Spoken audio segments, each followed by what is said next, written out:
Hey everyone, welcome back to part 2 of our series, Cracking the Articleship or even a Fresher's Interview for Internal Audit and Risk Advisory. So, if you missed our part 1, you can go back and watch it. I think there would be a link somewhere in the description. Because we covered the first 9 or 10 brutal truths about what we are actually looking for when we are interviewing a CA article or a fresher, an associate, a person not coming from risk advisory. So today we are driving straight into point 10, and this one starts the moment you leave your house. Throughout the entire interview process, we are silently observing you to answer one simple question. I talked about it earlier also. The question is very simple.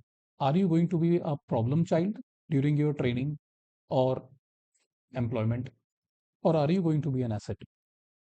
Believe it or not, we might test you on how you reached your office.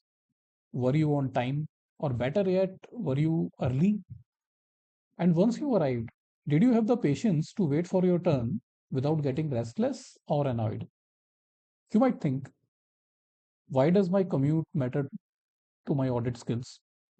It matters because this is directly related to how you will behave at a client site or day to day when you are coming to office. So, in internal audit, you have to reach client's office strictly on time and directly almost all of the time. So, irrespective of when you are asked to come, or how far your home is, or guest house, or from wherever you are commuting, or how terrible the traffic was that day,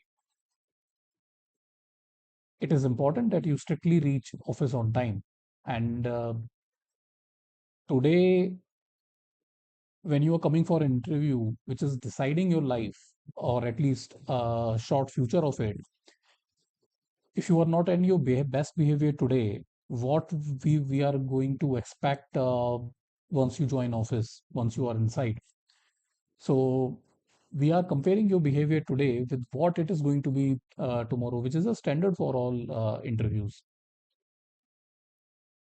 So then it comes to about patience. So you might reach a client site at 9 a.m. to meet a CFO or to meet a HOD or any other process owner. And you might just be told that they are stuck in a meeting. You have to wait. If you cannot wait patiently for an interview that decides your career, how are you going to be sitting patiently outside a client's cabin for a countless hours and without causing a scene? And this is going to be happening on a daily basis. So if you get frustrated easily, you become a liability in the field, and we want assets. And this brings us to the next point. How exactly do you utilize the time you are waiting? And that is again a depiction or a perception, image which we are creating for future. What do you do with your idle time? So there have been times where I have actually intentionally asked the HR team to seat my freshers or my interviews in a specific glass cabin, and then I would go sit directly in the opposite side in the cabin opposite or across the hall. While I keep on doing my work, I am actually continuously, silently observing my interviews conduct. So there are six, seven, eight people sitting across the room in a glass cabin and waiting for their turn to come in. So, what is that you are doing in that room? Are you sitting completely idle, just staring at the ceiling? Or are you playing games, Instagram, phone, YouTube on your phone? Don't worry, I get a glimpse of it, what you are doing. I'm roaming here and there.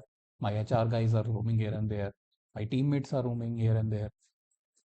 Are you mindlessly scrolling through these reels or worse? What you can do?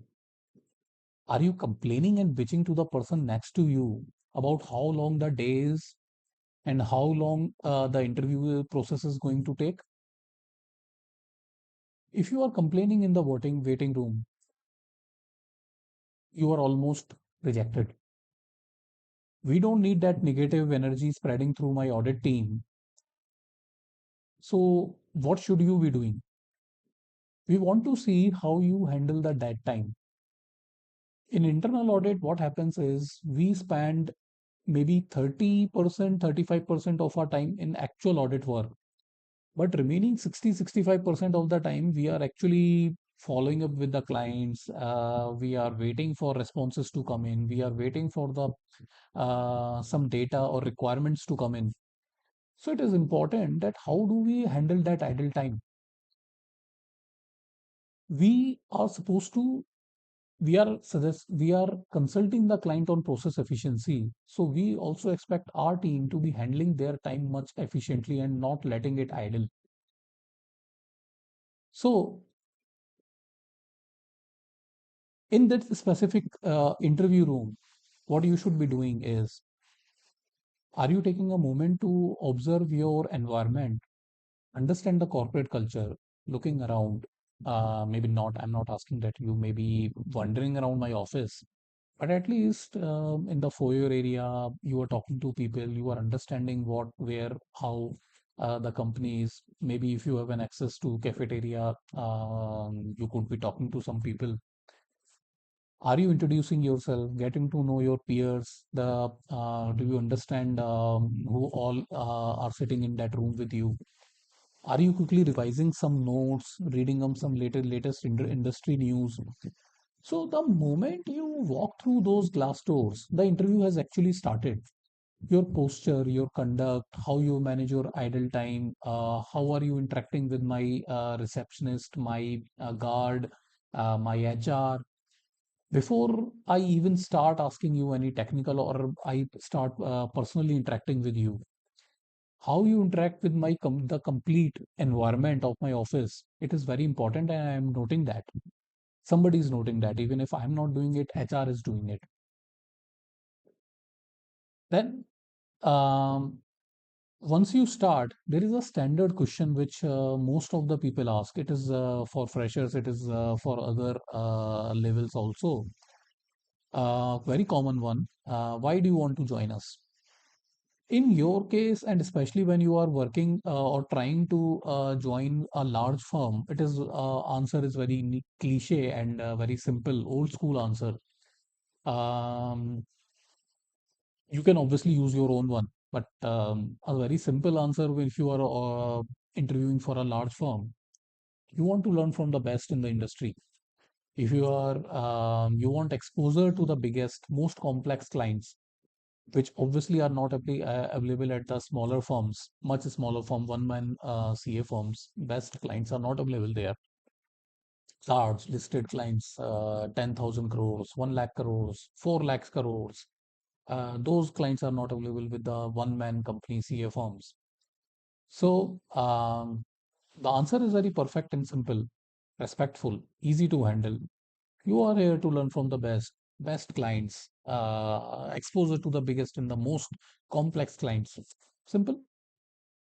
But once you are done with this question, are you prepared for the immediate follow-up question? That becomes slight tricky. Why do you want to join internal audit?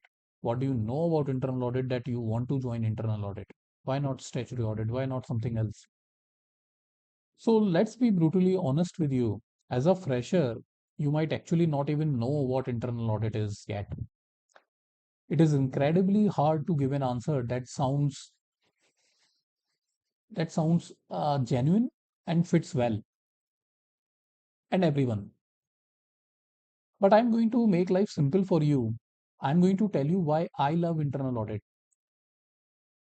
Maybe you can correlate and this with you, and you can build your answer from this.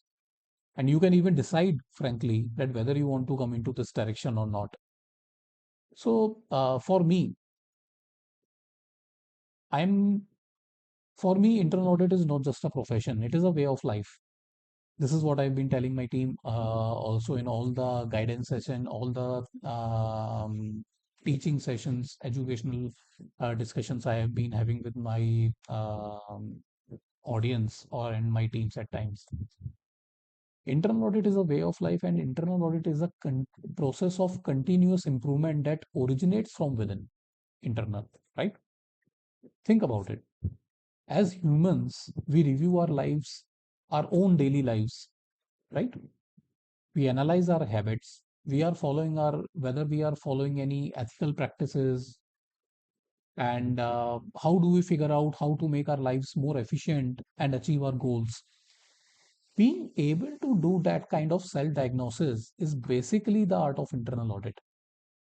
So if you love the process of continuous self improvement, you will love this domain. This is internal audit. So now let us take it from a pure professional perspective. If you join statutory audit, you will spend your life focusing strictly on financial reporting. If you join tax audit, you will focus on taxes specifically, be it indirect or direct taxes. Every other domain boxes, you dive into something very specific and narrow part of the profession.